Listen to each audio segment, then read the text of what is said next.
Hello नमस्कार दोस्तों, कैसे हैं आप सभी लोग। आशा करता हूँ आप सभी लोग अच्छे होंगे और अपनी अपनी पढ़ाई कर रहे होंगे। जैसा कि आप लोगों को मालूम है, मैं आपको बहुत ही शॉर्ट तरीके से इन कुछ सब्जेक्टों को कवर करा रहा हूँ आपके एग्जामों को देखते हुए। जैसा कि अभी दिल्ली पुलिस है, कांस्टेबल है, हेड कांस्टेबल है, AWTPO यानी मिनिस्टर वाला भी है। तो उन सभी को देखते हुए और हमारा एक मार्च में एग्जाम है UPSI, तो उससे रिलेटेड भी इसमें सारा कंटेंट आप लोगों को मिल जाएगा और भी शॉर्ट तरीके से और अच्छे उसमें, ठीक है, जिससे कि आप लोगों को आसानी से समझ आ सके और आप याद कर सकें। जैसा कि आज हमारा टॉपिक है फिजिक्स में, तो प्रकाश है। तो प्रकाश हम फिजिक्स में शुरू करते हैं आज दोस्तों। देखेंगे प्रकाश की गति निर्वात में होती है। तो प्रकाश की गति निर्वात में कितनी होती है? तो 3.0 10 की पावर 8 मीटर प्रति सेकंड। तो प्रकाश की गति निर्वात में 3.0 10 की पावर 8 मीटर प्रति सेकंड होती है और ध्वनि की गति निर्वात में शून्य होती है। ध्यान रखना दोस्तों, जो हमारी आवाज है वो निर्वात में शून्य होती है, ठीक है। जहां पर वायुमंडल ना हो गई नहीं होगा तो वहां पर क्या होगी, हमारी ध्वनि शून्य होगी। तो प्रकाश की गति पानी में होती है। तो प्रकाश की अगर गति की बात करते हैं दोस्तों पानी में, तो 2.25 मल्टीप्लाई 10 की पावर 8 मीटर प्रति सेकंड। तो 2.25 मल्टीप्लाई 10 की पावर 8 मीटर प्रति सेकंड। दोस्तों अगर आगे बात करता हूं प्रकाश की गति कांच में कितनी होती है दोस्तों, तो प्रकाश की गति कांच में 2.0 10 की पावर 8 मीटर प्रति सेकंड। ये तीनों चीजें आप ध्यान रखेंगे। प्रकाश की गति निर्वात में 3.0 10 की पावर 8, प्रकाश की गति पानी में 2.25 10 की पावर 8 और प्रकाश की गति कांच में 2.0 10 की पावर 8, ठीक है। तो ध्यान रखना इस चीज का। आगे बात करते हैं प्रकाश की गति सदैव ध्वनि की गति से क्या होती है? प्रकाश की गति सदैव ध्वनि की गति से अधिक होती है। ये बात भी आप ध्यान रखेंगे दोस्तों। तो प्रकाश की गति सदैव ध्वनि की गति से अधिक होती है। अगर मैं आगे बात करता हूं आकाशीय पिंडों एवं रॉकेट, आकाशीय पिंडों एवं रॉकेट का वेग प्रकाश की गति से काफी कम होता है। ये बात भी आप ध्यान रखेंगे। प्रकाश दोहरी प्रकृति प्रदर्शित करता है। प्रकाश क्या करता है दोस्तों? दोहरी प्रकृति प्रदर्शित करता है, कभी कण के समान कभी तरंग के समान। प्रकाश दो तरीके से चलता है, कभी कण के रूप में और कभी तरंग के रूप में। दोहरी प्रकृति होती है दोस्तों इसकी। अगर मैं आगे बात करता हूं दोस्तों प्रकाश के कुछ गुणों जैसे कि व्यतिकरण, विवर्तन, ध्रुवण। क्या क्या प्रकाश के कुछ गुण हैं? व्यतिकरण, विवर्तन, ध्रुवण आदि की व्याख्या प्रकाश की प्रकृति को डैश मानकर की जाती है। तो तरंग मानकर की जाती है। क्या मानकर की जाती है दोस्तों? तरंग मानकर की जाती है। प्रकाश के कुछ गुणों, प्रकाश के कुछ गुणों प्रकाश विद्युत प्रभाव, कॉम्पटन का प्रभाव आदि की व्याख्या यह मानकर की जाती है कि प्रकाश ऊर्जा के छोटे छोटे पैकेटों से मिलकर बना है। किससे मिलकर बना है? कि प्रकाश ऊर्जा के छोटे छोटे पैकेटों से मिलकर बना है। यदि कोई प्रकाश तरंग वायु से कांच या एक माध्यम से दूसरे माध्यम में जाती है तो क्या होता है दोस्तों? वायु से कांच में जाए या एक माध्यम से दूसरे माध्यम में जाए तो क्या होता है? तो प्रकाश की आवृत्ति वही रहती है लेकिन उसका तरंग दैर्ध्य तथा वेग बदल जाता है। ध्यान रखना। तो अगर उसको एक माध्यम से दूसरे माध्यम प्रकाश को ले जाएंगे तो उसकी आवृत्ति तो वही रहेगी लेकिन उसका वेग और तरंग दैर्ध्य बदल जाएगा दोस्तों। विसर्जन लैंप, ठीक है, डिस्चार्ज लैंप, डिस्चार्ज लैंप एवं ट्यूबों तथा प्रदीप्त बल्बों में भरी जाती है। जो विसर्जन लैंप होते हैं, डिस्चार्ज लैंप भी बोलते हैं इनको, या ट्यूबों, जो हमारी ये ट्यूब होती है जो लाइट में लगाते हैं हम, प्रतिदीप्त बल्बों में भरी जाती है। नियोन गैस भरते हैं दोस्तों इसमें। कौन सी गैस भरी जाती है इनमें? Neon gas. Optical fibre endoscopy तकनीक तथा हीरे के चमकने का प्रमुख कारण क्या है? तो पूर्ण आंतरिक परावर्तन दोस्तों। पूर्ण आंतरिक परावर्तन जितना ज्यादा होगा उतनी ही चीज ज्यादा चमकेगी, ठीक है। प्रकाश के डैश के कारण, प्रकाश के डैश के कारण सूर्योदय के कुछ समय पहले तथा सूर्यास्त के कुछ समय बाद तक सूर्य क्षितिज के नीचे होने पर भी दिखाई देता है। ऐसा क्यों क्यों दिखाई देता है दोस्तों? बताइए,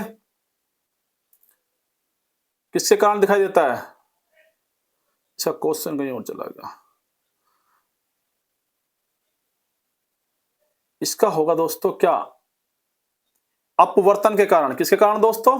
तो प्रकाश के अपवर्तन के कारण सूर्योदय के कुछ समय पहले तथा सूर्यास्त के कुछ समय बाद तक सूर्य क्षितिज के नीचे होने पर भी दिखाई पड़ता है। ये ध्यान रखना दोस्तों, अपवर्तन इसका छूट गया है, नहीं इसका अपवर्तन है।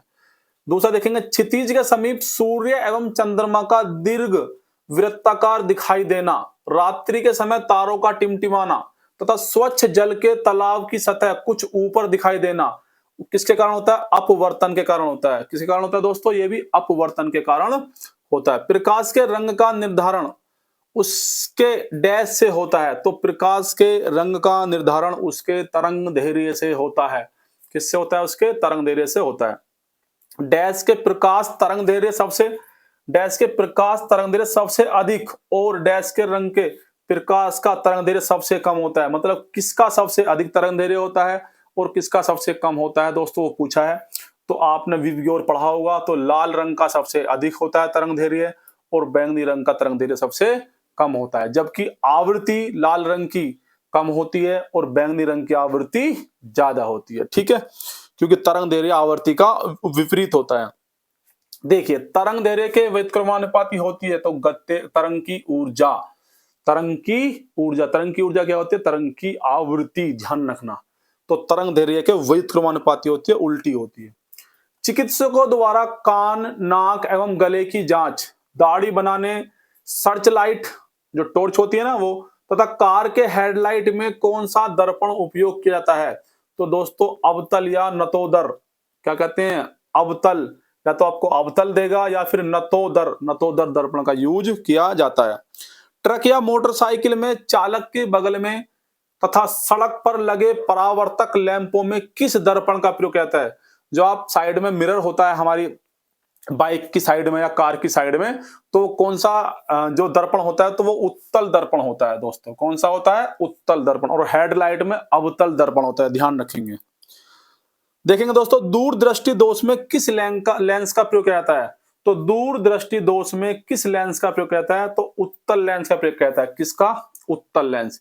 देखो, मैंने आपको पहले ही बताया, दूरदृष्टि दोष किसे कहते हैं? जिसको पास का दिखाई नहीं देता है उसको कहते हैं दूरदृष्टि दोष, और जिसको दूर का नहीं दिखाई देता है उसे कहते हैं निकट दृष्टि दोष। दोनों उल्टे होते हैं। तो पास का देखने के लिए हमेशा ध्यान रखना, अगर हमें पास का देखना है तो हमें जरूरत है उत्तल लेंस की, और हमें दूर का देखना है तो हमें किसकी? अवतल लेंस की जरूरत है। ठीक है, तो दूरदृष्टि दोष में किस लेंस का प्रयोग किया जाता है? तो दूरदृष्टि दोष मतलब हमको पास का दिखाई नहीं दे रहा है और पास के लिए यूज करते हैं हम उत्तल लेंस। ठीक है, निकट दृष्टि दोष में किस लेंस का प्रयोग किया जाता है? निकट दृष्टि दोष का मतलब दोस्तों है क्या? निकट दृष्टि दोष का मतलब है कि हमको दूर की वस्तु नहीं दिखाई दे रही है, तो उसमें किसका यूज करते हैं? हम अवतल लेंस का यूज करते हैं। ये एक बात और ध्यान रखना, आपने सुना होगा किसी कोई कहता है कि मेरा नंबर ना माइनस इतना है या प्लस इतना है, तो प्लस जो होता है वो उत्तल लेंस होता है। जिसको पास का दिखाई नहीं देता उसका लेंस प्लस में होता है, और जिसको दूर का दिखाई नहीं देता उसका लेंस माइनस में होता है। ठीक है, तो उत्तल लेंस की क्षमता धनात्मक होती है दोस्तों, और अवतल लेंस की क्षमता ऋणात्मक होती है। इससे भी क्वेश्चन बन जाता है। परावर्तन, पूर्ण आंतरिक परावर्तन तथा अपवर्तन द्वारा वर्ण विक्षेपण का सबसे अच्छा उदाहरण क्या है? बताइए। परावर्तन, पूर्ण आंतरिक परावर्तन तथा अपवर्तन द्वारा वर्ण विक्षेपण का सबसे अच्छा उदाहरण क्या है? आकाश में वर्षा के बाद दिखाई देने वाला इंद्रधनुष। जो बारिश जब हो जाती है, वर्षा जब हो जाती है, तो उसके बाद जब हल्का सूरज निकलता है तो इंद्रधनुष आपने बनता देखा होगा। जो इंद्रधनुष बनता है तो उसमें दोस्तों क्या क्या काम होता है? परावर्तन भी होता है, पूर्ण आंतरिक परावर्तन भी होता है, और अपवर्तन भी होता है, और वर्ण विक्षेपण भी होता है। ये सारे काम होते हैं किसके अंदर? उन बूंदों के अंदर। ठीक है, और तब बनता है इंद्रधनुष। ठीक है, इंद्रधनुष में दृश्य रंगों का क्रम अगर हम देखेंगे, दृश्य रंगों का क्रम, तो दोस्तों सबसे ऊपर होता है बैंगनी, फिर जामुनी, फिर नीला, फिर हरा, फिर पीला, फिर नारंगी, फिर लाल। कुछ कंडीशंस में ये उल्टा हो जाता है, लाल ऊपर चला जाता है, बाकी नीचे जाते हैं। ये मैं आपको आगे बताऊंगा। ठीक है, तो आप ध्यान रखेंगे, विबग्योर, वी से वोयलेट, आई से इंडिगो, बी से ब्लू, जी से ग्रीन, वाई से येलो, ओ से ऑरेंज और आर से रेड। डैश से रंगों के अलग अलग किया जा सकता है, किससे? तो प्रिज्म से रंगों को अलग अलग किया जा सकता है दोस्तों। श्वेत प्रकाश, जो हमारा सफेद प्रकाश होता है, कितने रंगों से मिलने के बाद बनता है? जो सफेद प्रकाश होता है, व्हाइट, ठीक है, व्हाइट लाइट, तो 7 रंगों से मिलकर बनता है। किससे बनता है दोस्तों? 7 रंगों से। प्रिज्म से होकर गुजरने पर अलग अलग तरंग दैर्ध्य के कारण, अलग अलग तरंग दैर्ध्य के कारण ये 7 रंगों के प्रकाश अलग अलग वर्ण पट बनाते हैं। कैसा बनाते हैं? जैसे कि अभी हम पढ़ के आए थे इंद्रधनुष, तो इंद्रधनुष की तरह ये भी अलग अलग अपने 7 पट्टी बनाएंगे, ठीक है।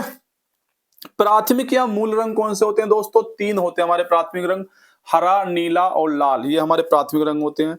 डैश का वह भाग जो मानवीय, वो कह रहा है डैश का वह भाग जो मानवीय आंखों द्वारा देखा जा सकता है, कौन सा होता है? तो दृश्य प्रकाश विद्युत चुम्बकीय विकिरण, ठीक है, दृश्य प्रकाश विद्युत चुम्बकीय विकिरण। सामान्य मानवीय आंखें 390 नैनोमीटर से 750 नैनोमीटर तरंग दैर्ध्य के बीच के विद्युत चुम्बकीय विकिरण को स्पष्ट रूप से देख सकती हैं। ठीक है दोस्तों, एक सेकंड रुकेंगे, इसको रुक गया शायद।